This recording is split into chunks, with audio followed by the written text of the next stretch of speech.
Привіт, Жорік! Це відео для тебе. В ньому я покажу, як жили за часів царської Росії, які хати будували і чим в них займались.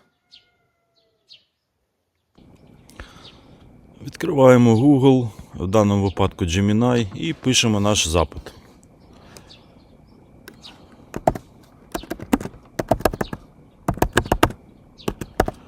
Покажи, в яких хатах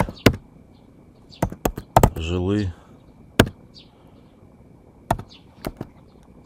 більшість людей за часів царської Росії на території Росії.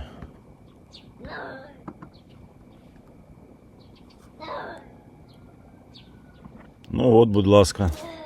За часів царської Росії більшість населення, понад 80% селянства, жили в дерев'яних колодязних хатах, які називалися ізбами.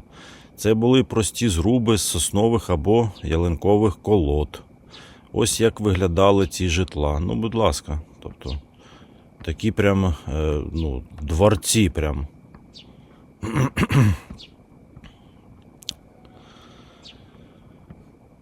Будь ласка, інформація з росіянської Вікіпедії, тому нічого не вигадано. Все цілком реально. Матеріали пропустимо. Внутрішнє убранство. Центральний елемент дому – це піч. Меблі були саморобними. Вздовж стін тягнулися широкі лави, на яких і сиділи, і спали. У кутку стояв великий обіденний стіл. Давайте ж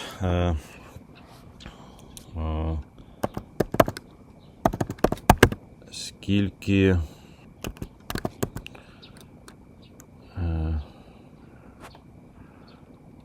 який термін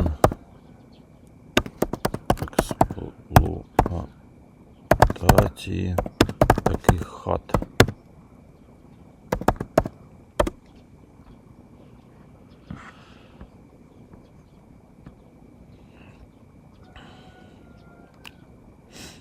Від 50 до 120 років, тобто ні про які 300 років не йдеться. Найвразливішою частиною був перший ряд колод, окладений вінець, що лежав прямо на землі або великих каменях-валунах. Через відсутність сучасного фундаменту та гідроізоляції нижні колоди згнивали за 20-30 років. Їх доводилось періодично замінювати, піднімаючи всю хату на важелях. Отак. Тобто 20-30 років ваша хата вся йшла тріщинами і розвалювалась. Отак жили за часів царської Росії. Так, вже далі додамо. Чорні ізби.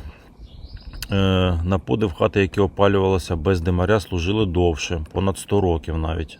Гарячий дьоготь і дим, які постійно проходили крізь колоди, діяли як потужний природний антисептик. Вони консервували деревину, вбиваючи грибок, бактерії та шашель. Тобто жили отакі, вони були чорні, натопив там дров, потім виходиш, такі одні очі видно, а сам весь чорний, зато хата 100 років стоїть. Отак жили за часів царської Росії. Слабкі місця конструкції. Солом'яна стріха була найменш довговічною частиною. Вона потребувала повного оновлення або капітального ремонту. Кожні 10-15 років ваша стріха, тобто дах, згнивав і розвалювався. От так жили за часів царської Росії. Дерев'яний тесовий дах міг служити до 30 років. Пожежі то зрозуміло. А давайте тепер ще цікавий момент. Розкажи про сногавчество. Це специфічне і доволі поширене явище в патріархальному селянському побуті Російської імперії, при якому голова великої родини свекор мав регулярний сексуальний зв'язок із дружиною свого сина, снохою, невісткою. Це явище існувало в умовах абсолютної влади чоловіка в домі, юридичного безправ'я жінок і специфічних економічних обставин російського села 18 століття. От кому це цікаво, відкрийте і почитайте. Вся інформація є в Гуглі, є в Вікіпедії. чому це відбувалося і як. Снохачество почало масово зникати лише наприкінці 19-го, на початку 20-го століття. Тобто лише 100 років тому почало зникати снохачество. Цьому сприяли розпад великих патріархальних родин на менші, відокремлення молодих пар в особисте господарство та зміни правового статусу жінок у суспільстві. Якщо вам цікаво, ми можемо детальніше. Це вже не цікаво. Тобто ось, будь ласка, вам і вся інформація про те, які хати будували за часів царської Росії. Ось вони, ці хати.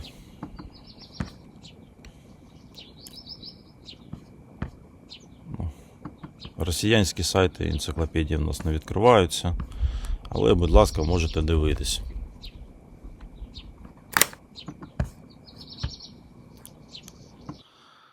Жорик, сподіваюсь, відео було цікавим і корисним. Тепер ти більше знаєш про часи царської Росії і загалом про росіянців. На цьому все. Дякую за увагу. Пока-пока.